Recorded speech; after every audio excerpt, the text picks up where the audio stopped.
think giving the belt to Tiffany Stratton just kind of proves that WWE should be cautious whenever giving any belt to anybody, especially world championship belts. I think this proves that it's not always about just how popular you are crowd wise. You have to be able to be good in the ring, plus promos, plus being safe, plus communication, plus all that stuff, everything. And I think it's that same reason why, like, I'm sure me and you are both in agreement where like they're not pushing LA Knight, because LA Knight's big with the crowd. But I think there's something that's missing in WWE's eyes where they just won't push him. They should have seen that same thing in Tiffany Stratton. I feel I think she's great, and I think she's possible of greatness, but I think she's been lackluster in the ring for a while, and really iffy in promo, except for like the Charlotte stuff, because that stuff kind of like was hitting home, hitting personal. So that's what kind of like gave her those pops. But the match just showed that just like both of them are not ready. They both should have. Well, Tiffany not so much, but like Jade should have been in developmental. She should have started in developmental. She should have went to NXT. They should not have pushed her like they did. I guess she has an amazing physique, but even personality wise, she hasn't shown anything. In ring, she hasn't shown anything.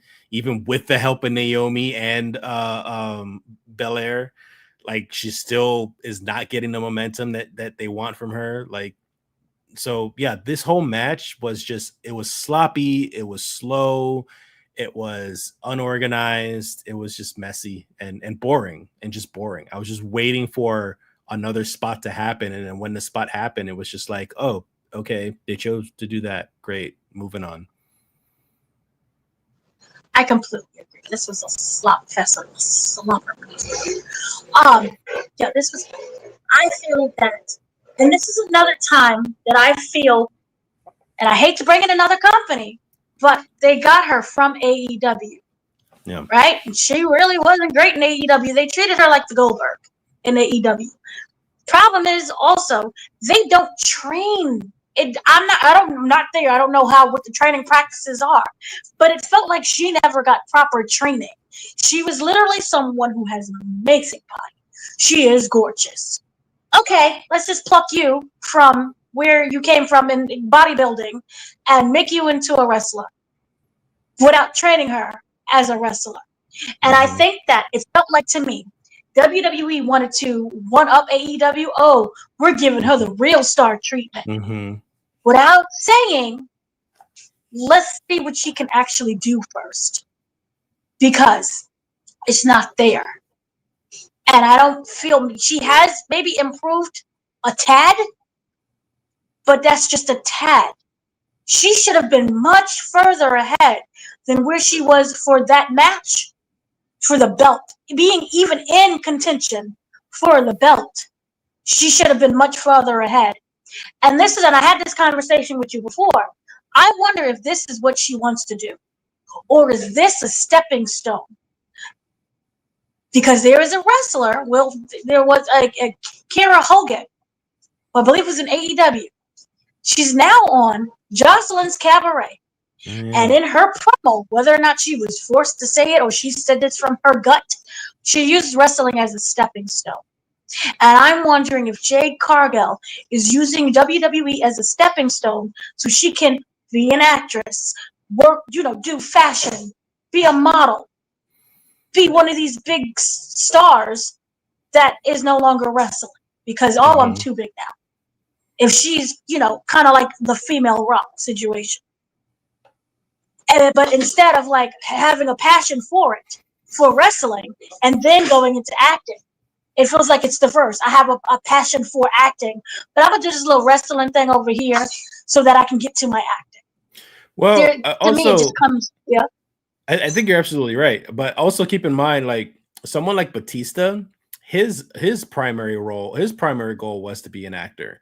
I mean, he turned out great regardless, but I still think like it's WWE's oversight of not realizing that. of not realizing that like she clearly this isn't her priority. If she's not, I mean, sure, I'm sure for her to have the physique that she has, she must be working out every day. But is she in the ring every day? Is she practicing her moves every day? Is she working on her promos? Like, or is she working on her spots? Is she going to rehearsals? Like, all this stuff still matters as well. And it doesn't seem like she's doing anything but keep her physique. It doesn't seem like she's improved at all. So yeah, I think this is probably just a segue for her to move on to something else, or we might not see her much longer. No, I completely agree. And the thing with Tiffany Stratton, I'm kind of wondering, she was great. She was good in NXT. She started in NXT. So I'm just kind of wondering, where did she start to flounder? Because remember, she had that match with Charlotte Flair. That was the whole, oh yeah, 3-0. That whole debacle. And that was a decent match. Where she came out as the Barbie doll and everything else, and it was decent. To me, I don't know if it's because I hate to say this, but you know how sometimes you may have to lower what you can do to match another wrestler's speed or what they can do? So I'm kind of wondering if because Jade is not at an upper level, Tiffany had to then go down. And then it just all became a chaotic mess. Because then you have Jade who can't support Tiffany. No? I think honestly the opposite. I think honestly, because you know how I feel about Charlotte. I personally, I don't like Charlotte and her her nepotism and everything. But if you were to ask me one of the best women wrestlers in the company, I would say Charlotte Flair, 100%. Like, Charlotte's freaking amazing. I think the opposite. I think honestly that Charlotte was carrying Tiffany for the majority of the time. She was making her look better in the matches.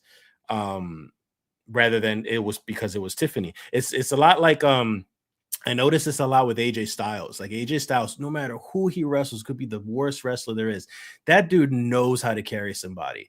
And every match looks like an amazing match with him because he knows how to carry people. So I think Charlotte Flair made her look good, and she kind of caused Tiffany to push at more than 100%. Whereas we saw the real Tiffany with Jade. Because if Tiffany was as good as we think she was, she would have been able to carry Jade in this match, which she didn't. She made her look really bad. And of course, they made themselves look bad because they just both are not that great yet. No, you make complete sense because she would have, you're right. If Tiffany was that good and wasn't masked by Charlotte, then she would have been much better than Jade. Ooh. So yeah, Jade was really protected by Bianca and Naomi, and once those three split, that was it. And I think without that storyline of Jade getting revenge on Naomi, she's just floundering right now. Yeah. There's really nothing to do with her. I don't recall her ever really being, great at promo either. She's just someone who's like just pretty, and her body is amazing. But yeah, I don't even recall that either. So to me, that was like a meh match. That was the time to go make a sandwich, go to the bathroom, walk the dog, look at the birds in the sky. Match for me. You know what I love nowadays is that back in the day, us watching wrestling, women's matches used to be, any women's match used to be like, oh, let's go and get a sandwich. It's time to get our snacks and take a break or a bathroom break or whatever. But I feel like nowadays there are a lot of matches where you want to sit in a women's match, and then there are a lot of male matches that are just like, yep, this is my time to go use the bathroom. Oh, how times have reversed. Yep. But see, they set us back. They said that those two set us backwards again. But yes, it's very true. So